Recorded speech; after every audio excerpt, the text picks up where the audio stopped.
can't be in here and molest children. You can't be in here and commit acts of child abuse. You're in the wrong place for that. And here you have to be a good parent because it's in the law. We're reading about it right now. You understand that? This is in the Bible, which means bad parenting is against the Bible.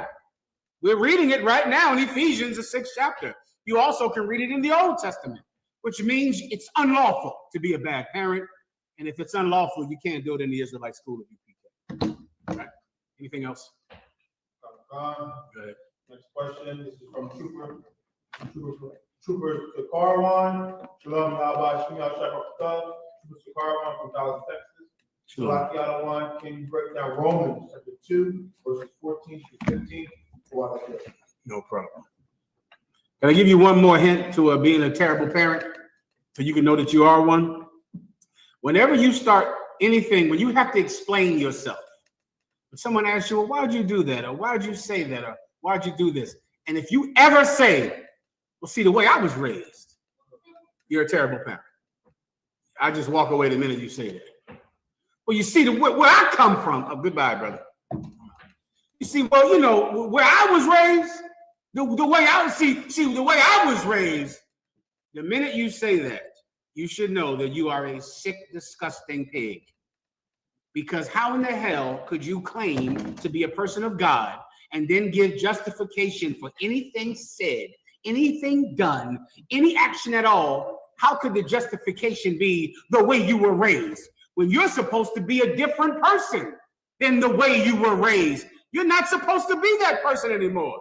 Oh, you're doing this because, see where I come from, where the way I was raised, then you're going back there. You're going to be there. I'm going to leave you right where I found you. Since you love that place so much, you just can't come in here with us. I pray you understand. Next. Oh, God, this book of Romans 2, verse 14. For when the Gentiles, which have not the law, do by nature the things contained in the law, these, having not the law, are a law unto themselves. Can you just give me the context on what the brother's question is in specific?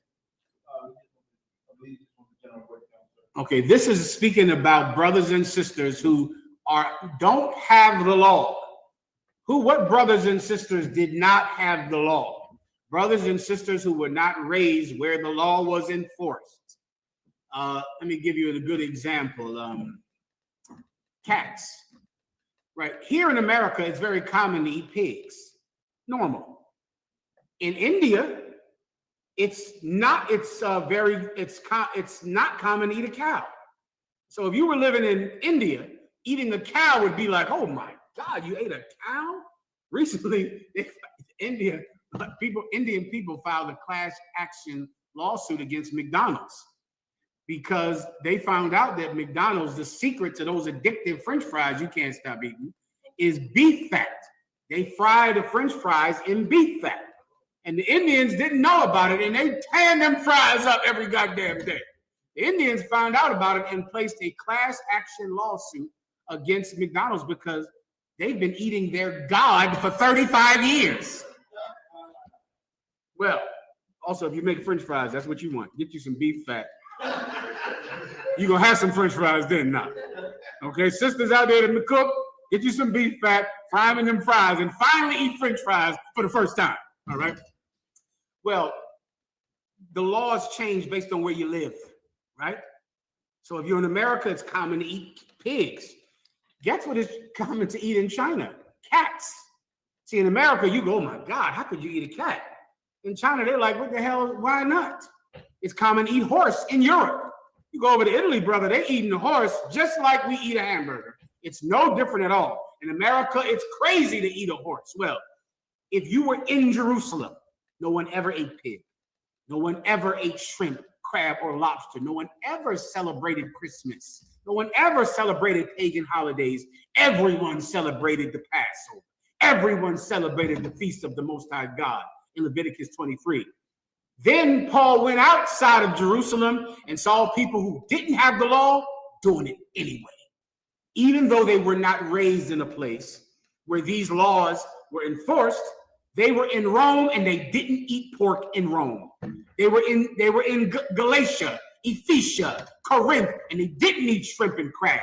in those cities. Why? Because they were the Israelites by nature. They were the Israelites in their blood.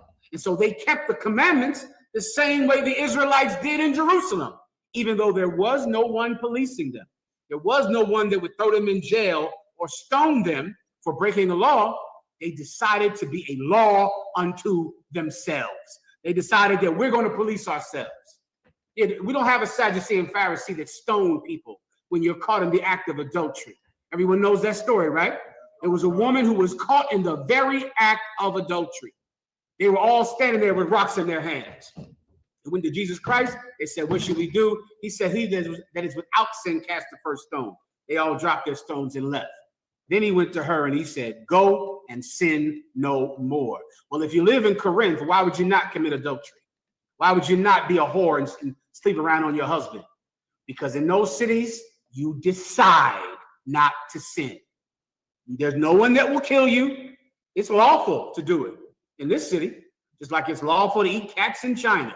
But I'm still not eating no goddamn cat if I go to China. And I'm still not going to eat pork in America. And I'm still not going to eat shrimp and crab in America. And I'm still not sleeping with another man's woman in America. I police myself. I decide that I'm not going to do it. I just broke this precept down to you. Everybody understands? That's it. Anything else? Next question, sir, is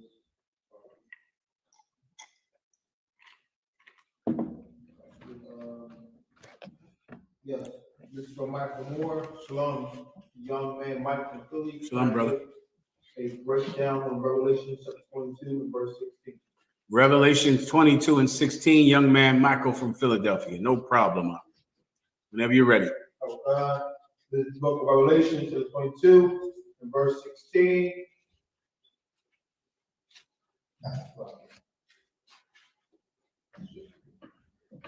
I, Jesus, have sent my angel to testify unto you these things in the churches. I am the root and the offspring of David. If I could, young man Michael, and from Philly, this is a precept proving that Jesus Christ is the son of Joseph. This world believes that Jesus Christ didn't have a physical father. That's a lie. Taught by the Catholic Church, I think round about the Renaissance is when they begin to teach that lie in the Catholic Church, that Jesus Christ was immaculately conceived, that his mother had never had sex with a man, but had sex with God, which should sound disgusting to you. You're nastier than I thought you were, because I think it's in El Salvador. There's a holiday called the Blessed Madre. Okay, it might be the Feliz Madre, something like that, which means the happiness of Mary. And the practice of this holiday is for everyone to come to the town square, and all the women go, ah, ah, ah, ah, and mimic orgasms. This sounds like I'm making this up, doesn't it? You should go look through your YouTube and look up a holiday that is about how much, and then they go, who received the pleasure? Mary received the pleasure. Who received the pleasure? Mary received the pleasure. Who received? That's the holiday. It is for real.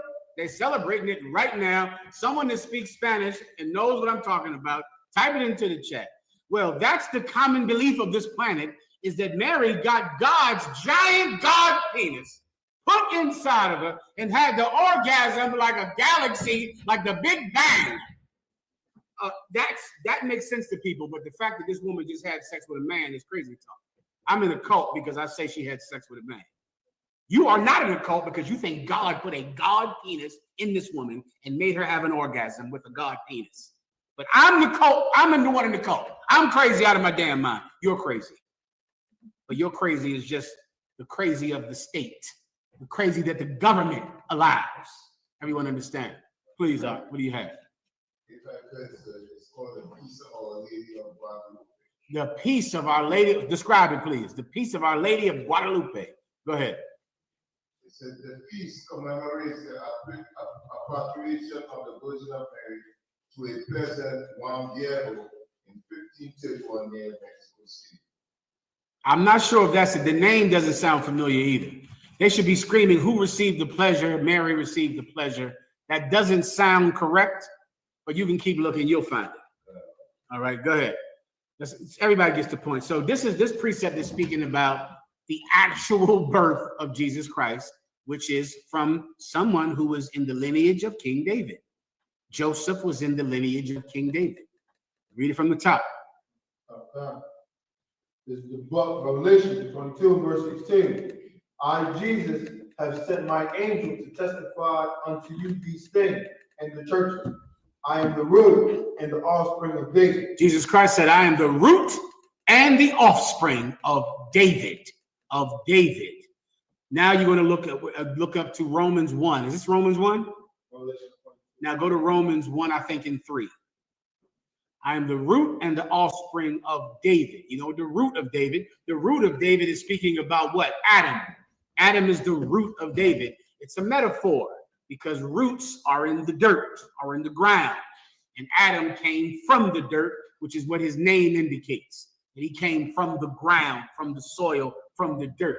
Jesus Christ is Adam, and he is the offspring of David. Why? Because his father, Joseph, was in the lineage of King David. You find that in Luke, I believe the second chapter. Give me Romans. I think I want 1 and 3. Okay. Go ahead. This is book of Romans, the 1, verse 3.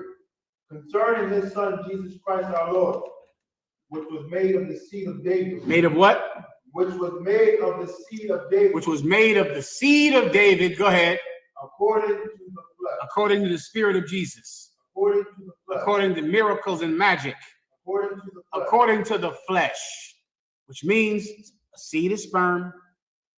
David's family sperm went into Mary because Joseph was the great-great-great-grandson of David. Give me that last one. I think it's in Luke. All right. Now, unless the brother, he didn't elaborate on his question, unless his question was about the whole, reincarnation. I don't know unless he asked it, all right?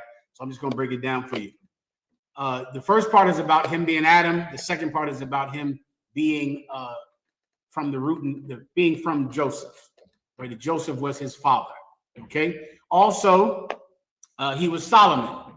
If you're talking about the reincarnation thing, Solomon was the son of David. But Joseph also was the great-great-great-great-great-grandson of David, which is how he got this seed in, how Mary got the seed of David in her in the first place. Everybody gets it. Do you have it?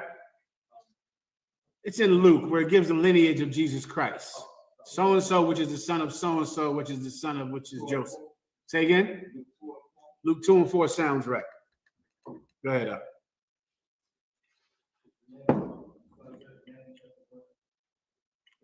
All right, I found I use both of them usually. Either one I'll take. This is the book of Matthew, chapter 1, verse 1. The book of the generation of Jesus Christ, the son of David, the son of Abraham.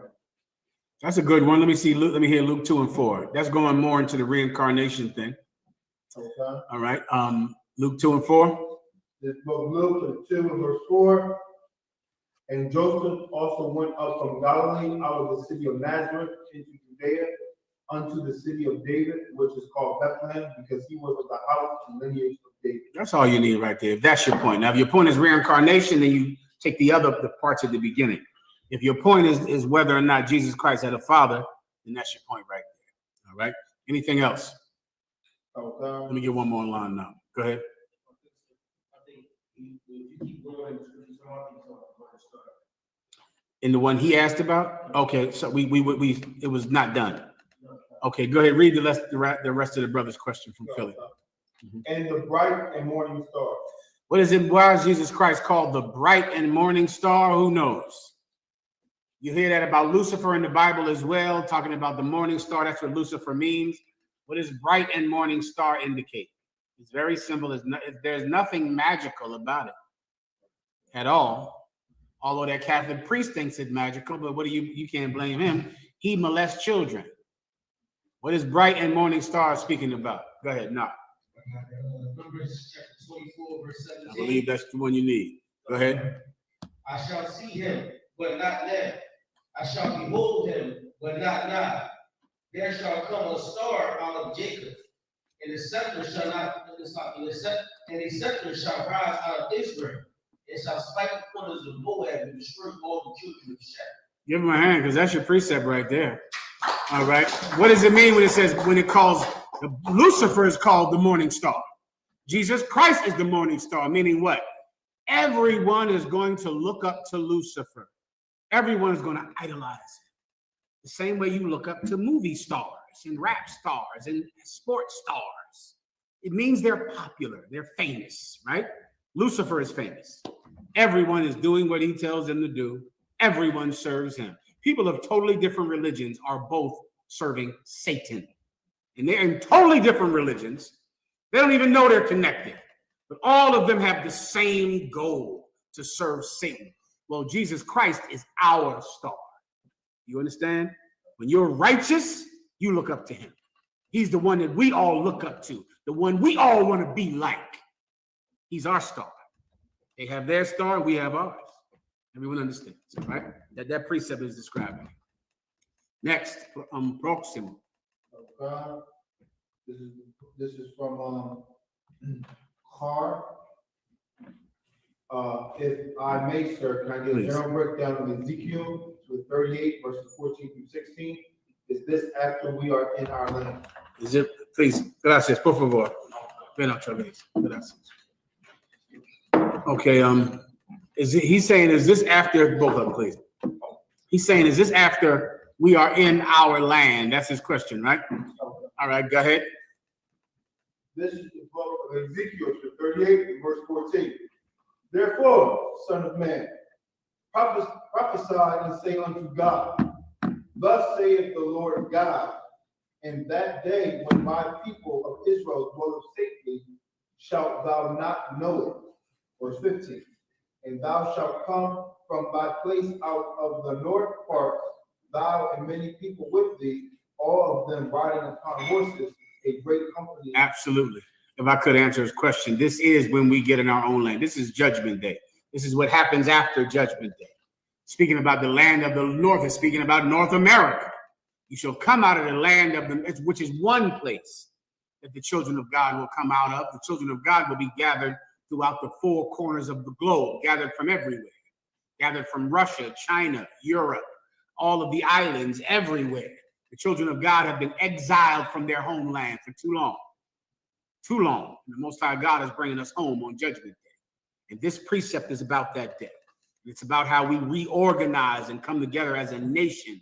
And then those of us who survive the great day of the Lord will go and take over every country that still survived. The remnants of Europe, which will still be around. The remnants of Russia and Saudi Arabia, which will still be around. And we'll go and, perform our duty on them. All right? Is there anything else? That's my answer to the brother's question. That is, once we get in our own land, correct. Or more importantly, more specifically, once our oppressors' lands are destroyed. All right? This could be during the time of the wilderness, where we're not really in our own land, but we are going to war physically to take over the world after the rest of the countries have been weakened because of nuclear war. Sister, let me get my off the topic. Let me get you the question. I believe I answered it anyway. I think I'm done. Go ahead, sis. Gracias. What was your question? So I have two questions. One original question and a follow-up question. Now, when it comes to reincarnation, are we reincarnated back into your father's father? And if that's the case, how does it work when a woman marries into her husband? Do we go into his lineage, or are we still a part of our fathers? You're still a part of your fathers. Okay. You come back in the seed that you are. So there's a seed that made every man and every woman. So when a woman dies and comes back, let's say a woman is from the tribe of Ephraim, the so-called Puerto Ricans, but she marries a man from the tribe of Issachar, the so-called Mexicans. When she dies and comes back, she comes back as an Ephraimite woman, right? Because that's the seed that made her, because you are what your father is. So even though you've married into this another tribe or another, you married another man, you're going to raise children that are his seed. Your children will be his seed. You're the soil that grew his vegetables, his crops. but you are what your father made. So you'll come back in you come back in the same nation, you'll come back in the same tribe and the same family that you have always been. All right. Lord allow in a better place than the one we're in now. I pray you understand. All right, anything else?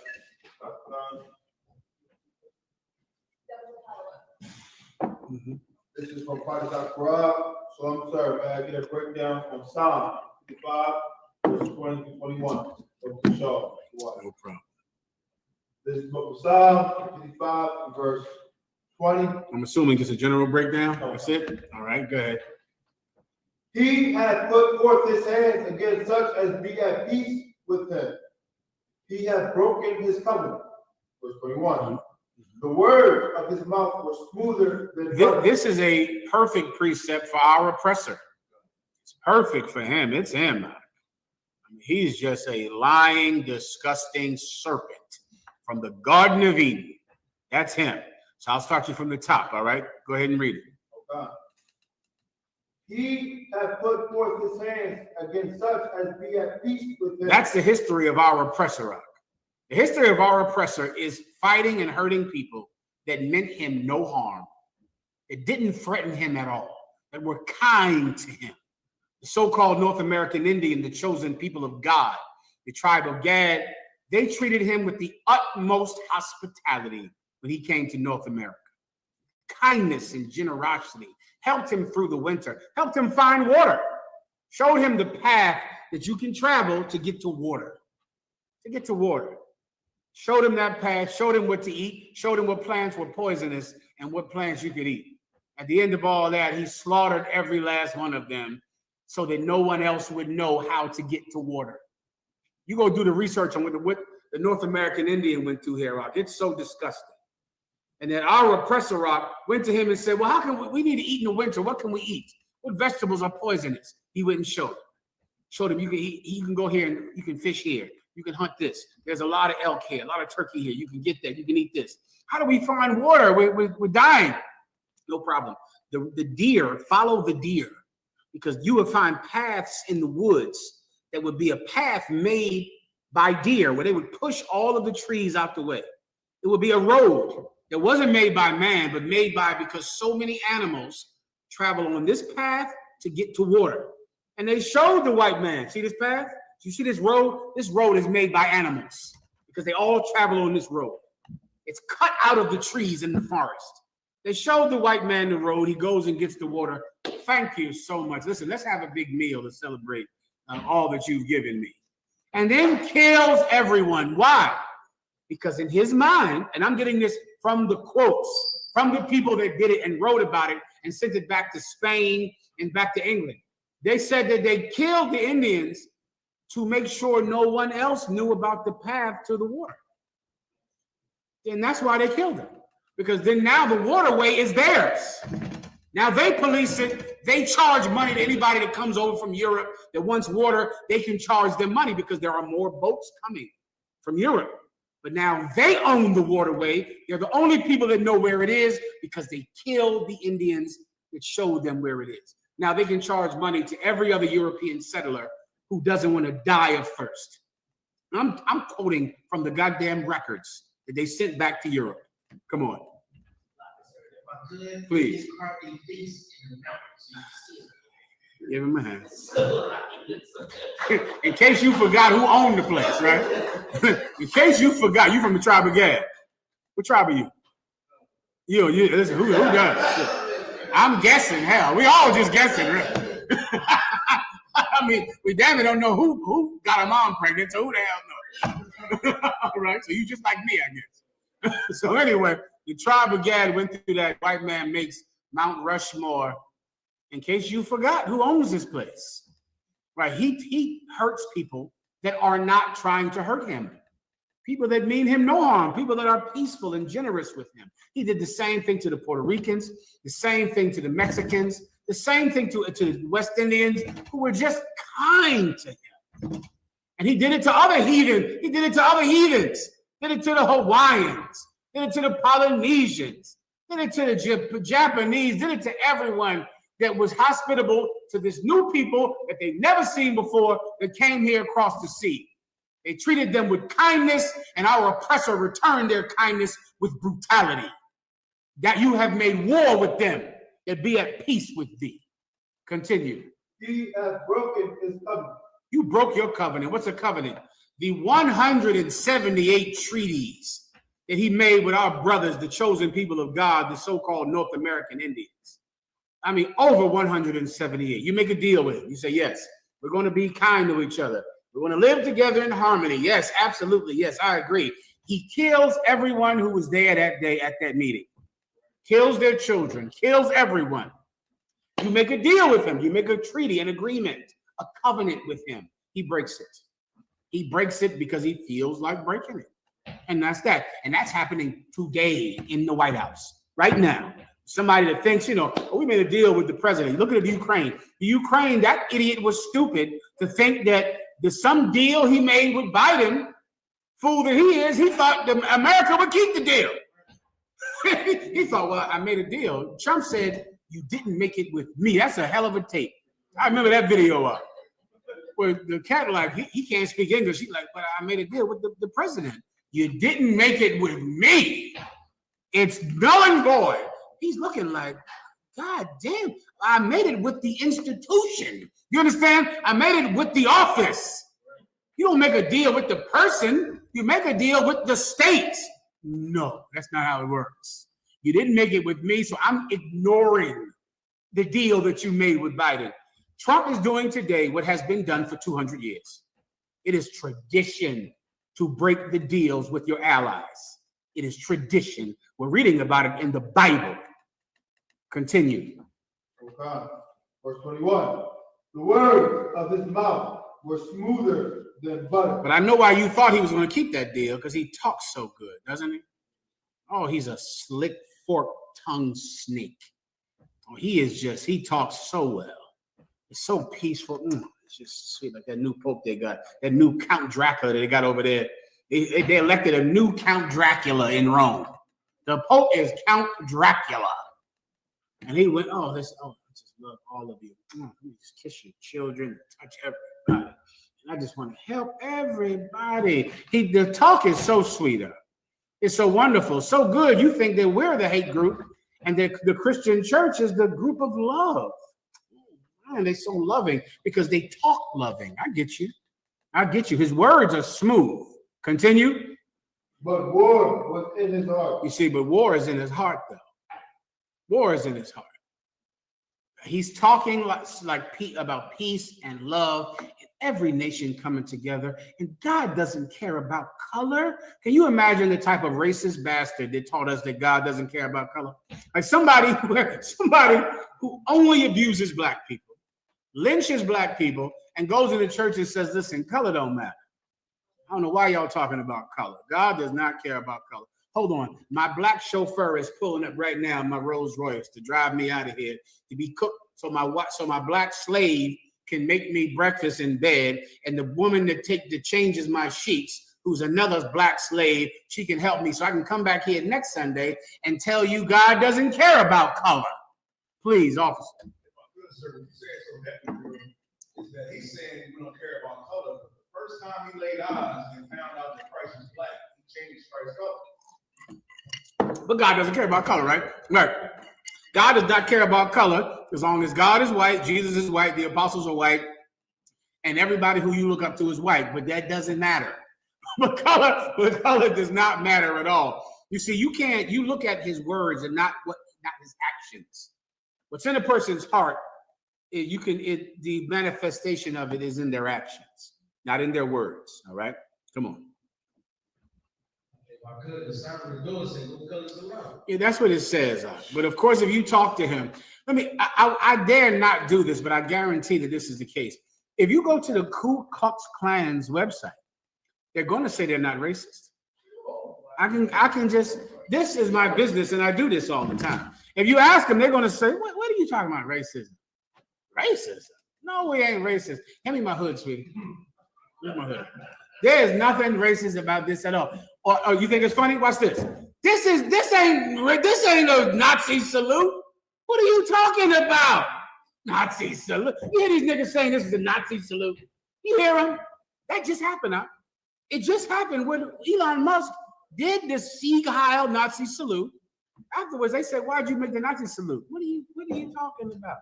Nazi salute. I was waving to the people. I was giving him my heart. You know, people said he was just giving him his heart. That brother, that white power is magic. This is straight up magic. I cannot imagine doing this and then saying, I didn't do that. And people go, okay. People go, yeah, of course. He said he wasn't. He ain't racist. Elon Musk is not racist. What do you think? Elon Musk is racist? Just because he's South African, came to America and then brought his South Africans with him and then made the Nazi salute? You tripping. You really are the crazy one, you. Because you think Elon Musk did a Nazi salute simply because your eyes saw it? You out of your fucking mind. That is a power I ain't got it. I don't have that out there. Just do something. And I just say, no, I didn't. And people be like, okay, he didn't do it. That's a hell of a thing. Listen, that's a hell of a thing. Keep going. Oh God, his word.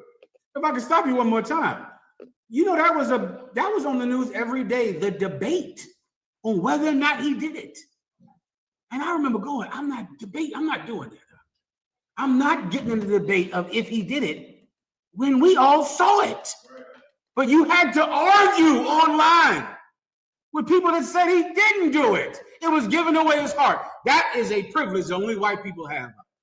No one else has that, whatever that is, where his words are so sweet that no matter what his actions say, you ignore his actions and listen to his words. That is the privilege of being white. Continue. His words were softer than oil. Oh, they soft as oil. Slick. Oh, he's slick. Softer than oil. Keep going. Yet were they drawn swords. Yet his words are drawn swords. That's what they are. That's what they are. The minute he made that Nazi salute, I knew the N-word was coming.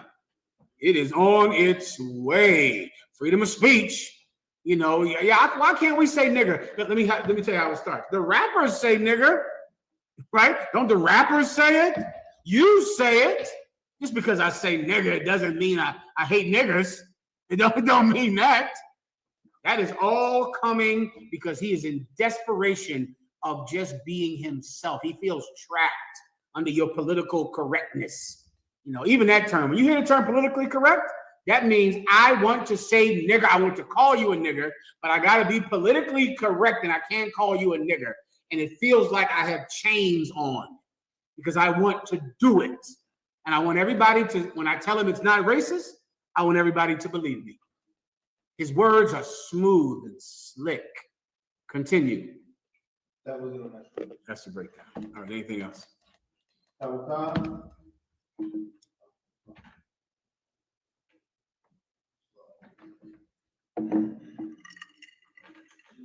Mm-hmm. When we said this in politics is negotiation. That's not the correct definition of politics. Politics is the seeking of power. That's what it is. It's being political is the seeking of power. I'm pretty sure by definition, you can look it up, right? But it's the seeking of power. You get power by politics, all right? War is part of politics. Negotiation is part of politics, but the point of politics is power. That's the point. Go ahead. I couldn't find the website, sir. This article was from 2016, around the time Trump got elected. All those riots going down in Charlotte. It says KKK members insist they are not white supremacists. I knew it. I've been doing this too long, and I know that they with them hoods on. You say, "Are you white supremacists?" Of course not. What are you talking about, white supremacists? I'm only a member of the Ku Klux Klan. I know whites are racist. What is he talking about? Give me my cross. I got to burn this in your lawn tonight, and it ain't got nothing to do with racism. Now, if you think that's crazy, just remember, Elon Musk made that Hitler salute, and you said it wasn't the Hitler salute. So if you do that, then what else will you do? All right, anything else? Go ahead.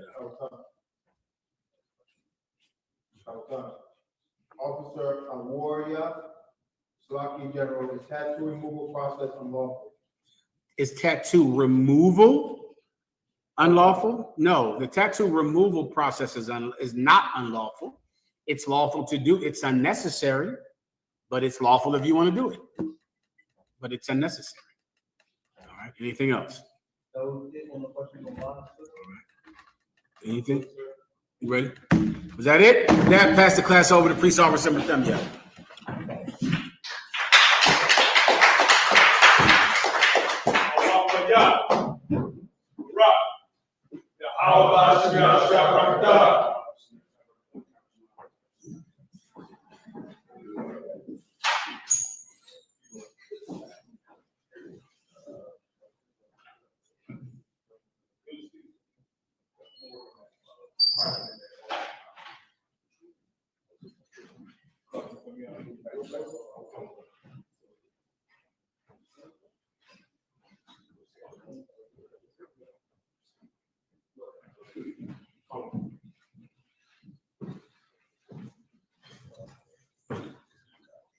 ISUPK security announcements. Where the ISUPK started going west on the 25th Street Hall, New York, under humanitarian honor. Who for new brother and sister. When a new brother or sister comes into the school, they're all finished for 6 months. They are to be saluted only. They're here to shelter themselves in the world. If they need transportation, they teach them what training. After 6 months, if a brother or a sister has an interest in a particular person, he or she must get permission from the head to speak to a brother or a sister. There is another 6 months in which the brother and sister will court each other. After this 6 month period, the brother and sister will get permission from the head to marry. Ties, which is a command, you can find this in Numbers 18:21, Malachi chapter 3, verses 8 through 10. It means the temple in Hebrew, Mahayaman, 10% of every penny of any increase the Lord gives you, give to the treasury department. Priest going, free will offering, priest not mandatory, whatever amount of the life. I'll cover all the complications.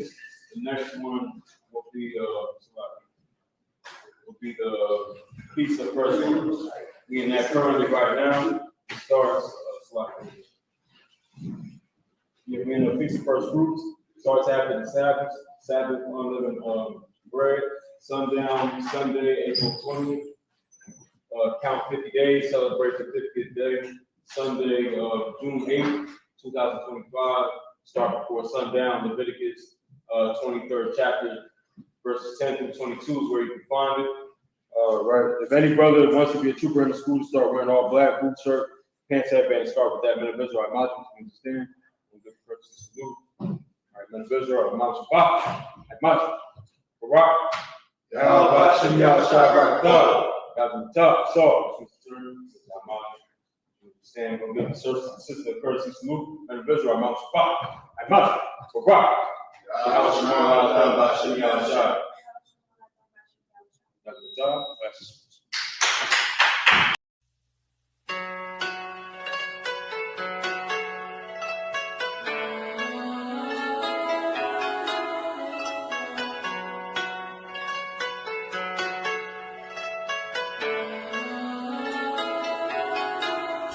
Yeah, Babylon is falling.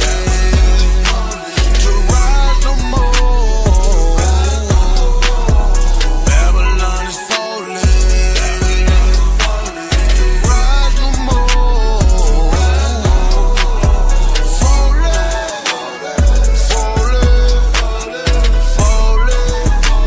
To rise no more.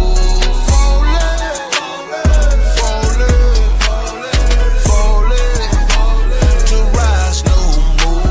I'm taking a look in the streets. It's real every day what I see. We constantly searching for peace. My people just wanna be free. We tired of the cell blocks and the bullshit. That lying nigga in the pulpit. Same shit, but a different day.